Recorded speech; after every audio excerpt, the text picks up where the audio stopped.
A'udzu billahi minasyaitonir rajim. Bismillahirrahmanirrahim. Assalamualaikum warahmatullahi wabarakatuh. A'udzu billahi minasyaitonir rajim. Bismillahirrahmanirrahim. Ya ayyuhalladzina amanu ittaqullaha wa kunu ma'as shadiqin. Allahumma akhrijna min dhulumatil wahm wa akrimna binuril fahm. Allahumma aftah alaina abwaba rahmatik wa nasra alaina khazaina ulumik. Alhamdulillah, pada kesempatan kali ini kita dipertemukan lagi dengan keadaan sehat walafiat, insyaallah ta'ala. Pada kesempatan kali ini saya akan membahas ayat-ayat yang berkenaan tentang persaudaraan umat muslim. Bismillahirrahmanirrahim. Innamal mu'minuna ikhwatum fa aslihu baina akhawaykum wattaqullaha la'allakum turhamun. Sesungguhnya orang-orang beriman itu bersaudara, maka damaikanlah antara kedua saudara kalian itu. Takutlah terhadap Allah supaya kalian mendapatkan rahmat-Nya. Perdamaian adalah awal bagi turunnya rahmat Allah, dan sebaliknya, orang atau masyarakat yang senang bertengkar akan jauh dari rahmatnya Allah. Adapun yang dijelaskan di surah lain atau di ayat lain, in tuslihu wa tattaqu fa innallaha kana ghafurur rahim. Jika kalian mengadakan perbaikan, berlaku damai dan bertakwa kepada Allah Subhanahu wa taala, maka sesungguhnya Allah Maha Pengampun lagi Maha Penyayang. Di ayat ini dijelaskan, maka ketika ada dari kita yang mengadakan perdamaian, yang melakukan perdamaian dan bertakwa kepada Allah Subhanahu wa taala, maka Allah akan menghapus segala dosa kita dan menyayangi kita. Ada beberapa hal penting yang bisa kita kemukakan terkait hakikat persaudaraan ini.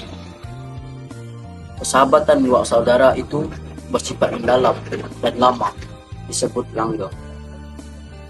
Saat menghadapi tantangan atau musuh, dua orang saudara akan mengambil tindakan yang sama. Ada kekompakan, itulah yang disebut saudara. Adapun yang telah disampaikan oleh Al-Imam Ja'far As-Shadiq, dua orang saudara itu laksana dua tangan yang saling mencuci satu sama lain. Jadi, ketika kita melihat teman atau saudara kita dalam keadaan emosi dan ingin melakukan perbuatan-perbuatan yang melampaui batas, maka cobalah kita halang hingga tidak terjadi perbuatan yang melampaui batas itu. Sedemikian istimewanya perdamaian dalam Islam, sehingga untuk upaya perdamaian, Islam menetapkan sejumlah hukum yang khusus, yaitu bahwa demi sebuah perdamaian, kaum muslimin boleh berbohong. Berbohongnya termasuk di antara hal buruk dan dosa, bisa saja dilakukan demi upaya perdamaian. Sebegitu pentingnya perdamaian dalam Islam, sehingga diperbolehkan berbohong untuk demi upaya perdamaian. Hukum selanjutnya, yaitu kita boleh berbisik-bisik di tengah keramaian yang disebut najwa.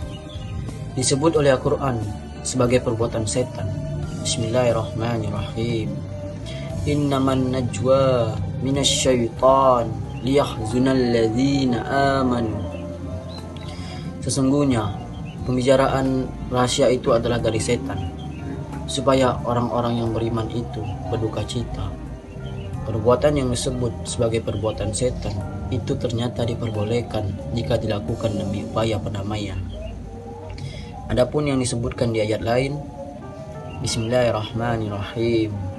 La khaira fi katsirin minan najwa hum illa man amara basadaqa au ma'ruf au islah bainan nas wa may yaf'al dzalika ibtigha maradatillahi fasawfa nu'tihi ajran ajima.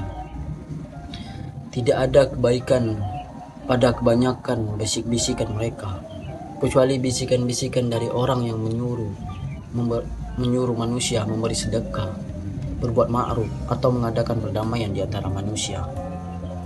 Dan barang siapa yang berbuat demikian karena mencari keridhaan Allah, maka kelak kami memberi kepadanya pahala yang besar. Di ayat barusan ada kata au islah bainan nas, atau mengadakan kebaikan atau mengadakan perdamaian di antara manusia. Jadi ketika kita mau melakukan perdamaian dengan tujuan mencarinya keridhaan Allah, maka Allah akan memberikan kepada kita pahala yang besar.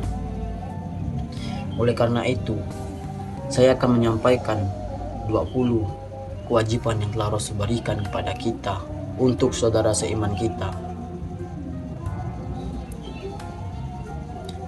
Itulah 20 kewajiban yang telah Rasul berikan kepada kita.